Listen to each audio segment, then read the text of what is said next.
네, 이어서 히든글로벌로 이어가 보도록 하겠습니다. 지난주 금요일에 한국 시장이 좀 크게 떨어졌습니다. 코스피가 이제 7,000선 밑으로 내려온 상황입니다. 6.3%대 하락세 나왔고 코스닥도 4.5%대 하락세 나왔는데요. 반도체주가 반등할 수 있을까 하고 좀 고민하시는 분들 많을 것 같습니다. 전반적인 시장 상황, 외신에서 보는 한국 기업들의 상황은 어떤지 오늘 함께 이야기 나눠보도록 하겠습니다. 타키오넬 조우진 대표 모셨습니다. 안녕하십니까, 대표님? 예, 안녕하세요. 네, 오늘 첫 번째 기사는 어디서 가지고 오셨습니까? 예, 월스트리트저널이 이제 우리가 좀 전에 말씀하시는 반도체 종목의 이제 업앤다운이 그 올라갔다가 떨어진 것이 되게 심하지 않았습니까?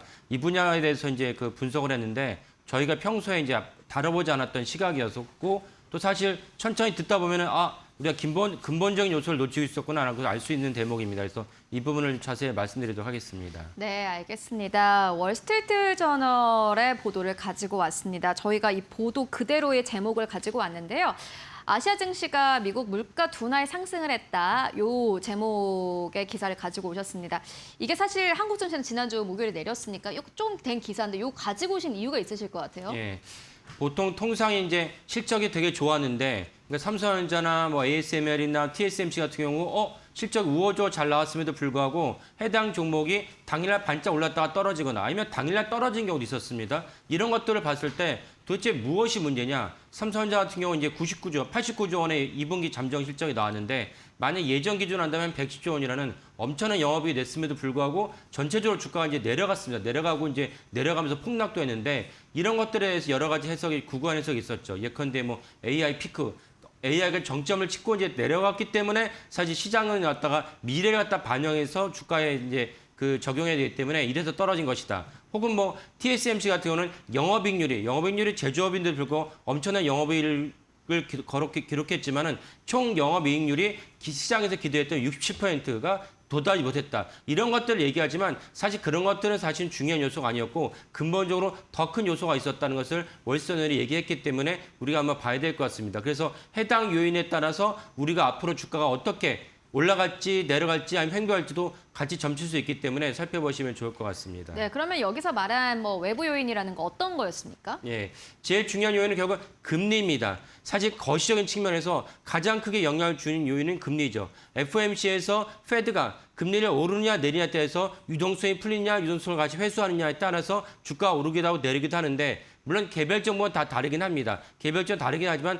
전체적인 종목에 있어서는 전체적인 이제 시장 환경에서는 금리만큼 중요한 요소가 없습니다. 물론 그렇지 않다고 생각하는 분도 계시지만 전체적으로 봤을 때 금리가 시장에서 영향을 끼칠 수밖에 없고 그리고 우리나라처럼 삼성전자, SK하이닉스가 시총 1, 2위 기업이기 때문에 시총 1, 2위 기업을 다루는 것만큼 영향을 주는 것에 금리만큼 중요한 요소가 없습니다. 근데 이 점에 있어서 지난주에 이제 그 CPI가 예상보다 다르게 하회를 했고 하회를 하자마자 그때 제 기억에 우리나라 시간으로 한 10시 한 반쯤 오후 10시 반쯤에 이제 CPI가 나오자마자 미국의 이제 선물 지수가 반등을 하면서 그날 우리나라 시장에도 엄청난 급등을 가져왔습니다. 이런 것들을 종합해 봤을 때 월스트리트저널이 우리가 미처 못 봤던 CPI와 금리가 우리가 봤었던 반도체 주가를 갖다가 결정적인 중요한 요소구나라는 것을 알 수 있는 대목이고 그에 따라서 이제 앞으로 그러면 금리가 어떻게 결정되냐에 따라서 주가도 반도체 주가도 이제 결정할 수 있겠구나라는 것을 동시에 예측할 수 있겠습니다.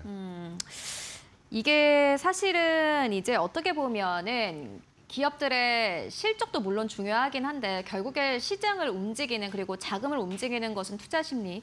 앞으로 금리가 어떻게 될 거냐 이것도 굉장히 중요합니다. 그렇기 때문에 이 기사를 가지고 오셨다 이렇게 말씀해 주셨는데 그렇다면은 뭐 이게 이제 좀 해결이 되고 나면은 주가 상승이 이전만큼 이게 가파르게 올라갈 수 있을까? 사실 저는 그게 궁금하거든요. 그렇죠. 그러니까 많은 분들이 들으시면서 아니 그래서 금리가 이제 그 올라가지 않거나 금리가 내려가거나 이러면 주가에 어떻게 영향을 끼칠 것이냐 그 시점이 언제냐라고 궁금해하실 텐데 그 부분에 있어서도 그러니까 7월 28일 그러니까 우리나라 시간으로는 이제 29일 날 목요일 날 새벽에 이제 그 다음 주죠. 그때 페드가 이제 FOMC에서 금리를 결정할 텐데 금리가 이 부분이 중요합니다. 금리를 결정할 텐데 그 신임 이제 페드 의장 케빈 러시가 나와서 금리 인상을 결정할지라도 지금 이제 이러한 전제 제기 때문에 금리 인상을 결정할 수도 있죠. 금리 인상 결정할지라도 거기서 이제 설명을 하면서 이번 한 번으로 올해 금리 인상 없다든지 이러면 이제 주가가 폭등할 것입니다. 아니면은 올해 금리 인상에 대해서 얘기는 하지 않지만 미국 경제가 상당히 탄탄하다. 그러니까 경제 침체는 없다. 우리가 금리 인상할지라도 경제 침체를 연결하는 것은 무리한 해석이다. 이런 식으로 매파적인 금리 인상 결정할지라도 비둘기파적인 어떤 멘트를 해준다면 주가는 더 폭등한 것으로 여겨집니다. 그러니까 다음 주 목요일 날 금리 인상을 어떻게 결정할지 보시면 좋겠고, 금리 인상 결정하지 않을 수 있습니다. 금리 인상 결정하지 않는다면 또 한 번에 이 주가가 이제 올라갔다 내려가는 것을 또 다음번에 FOMC에서 결정해야 된다. 그러면 또 기다려야겠죠. 이런 맥락에서 지켜보시면 좋을 것 같습니다.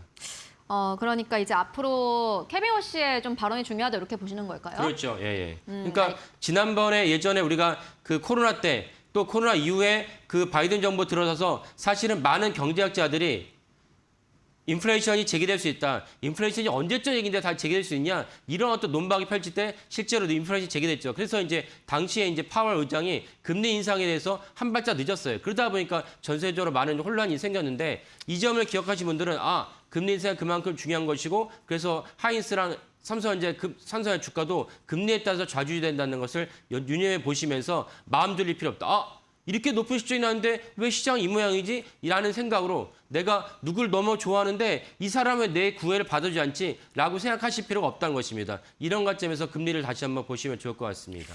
네, 역시나 뭐 기술주 사실 투자할 때는 뭐 금리 잘 봐야겠죠. 그러면은 바로 키워드 열어보도록 하겠습니다. 키워드는 앞으로 ADR은입니다. SK 하이닉스 ADR은 다만 지난주 금요일 시장에서 또 반등을 했습니다. 다른 반도체 기업들 내릴 때 SK 하이닉스 ADR은 상승한 점이 또 굉장히 특이했다라는 생각이 드는데요. 지금 뭐 외국계 투자은행에서 보는 ADR의 주가는 어떻습니까? 예. 그러니까 우리는 금요일 날 이제 재원절 때문에 이제 휴장을 했죠. 하지만 미국은 이제 아니니까 미국은 그대로 이제 그 장이 열렸고 우리나라 시간은 토요일 날 이제 새벽에 마무리하면서 ADR도 반등을 했습니다. 그래서 이제 여러 이제 반응들을 보면은 우리가 재헌절로 휴장했던 게 다행이다. 왜냐면 그 전날 그 목요일 날 미국 증시에서 이제 또 많이 떨어졌기 때문에 그럼 우리도 그대로 영향을 받지 않을까라는 이제 우려를 할 수 있는데 그나마 우리 휴장을 해서 다행이고 그래서 오늘 이제 이따가 오전에 이제 장을 개장을 하면 ADR이 소폭이라도 올랐으니까 하이닉스 주가에 도움이 될 것이고 그러면 이제 시총 1, 2를 두는 기업이니까 우리나라 코스피 전체도 안정을 줄 것이라 볼 수 있습니다. 영국계 금융기업 바클레이스가 하이닉스 ADR만 별도로 이제 목표 주가를 제시했는데 $330입니다. 만약에 예전에 있던 1달러 1,500원 기준한다면 330달러는 얼마냐면 495만 원입니다. 엄청나게 높은 목표 주가를 제시했고 이 목표 주가만큼 더 하이닉스 올라갈 수 높다고 보시면 되겠고 다만 많은 분도 아시겠지만 ADR과 우리 서울에 상장되어 있는 보통주 사이에서 관계가 벌어져 있기 때문에 관계를 갖다가 좁히는 방식으로 가지 않을까. 물론 이제 그것도 역시 29일 날 이제 ADR 우리에 있는 보통주를 갖다가 미국 ADR로 전환하는 것이 29일 날 이제 시작되는데 거기에 따라서 좌우지우지 될 수 있겠지만 근본적으로 사실은 미국의 ADR 올라가는데 같은 회사의 주식인데 한국의 이제 보통주는 그대로 머무르거나 역행할 일은 만무하지 않습니까? 이런 관점에서 두 종목이 평행선을 그을 수 있겠지만 같은 방향에서 가질 것이다라고 보시는 것이 타당하다라고 생각을 합니다. 네.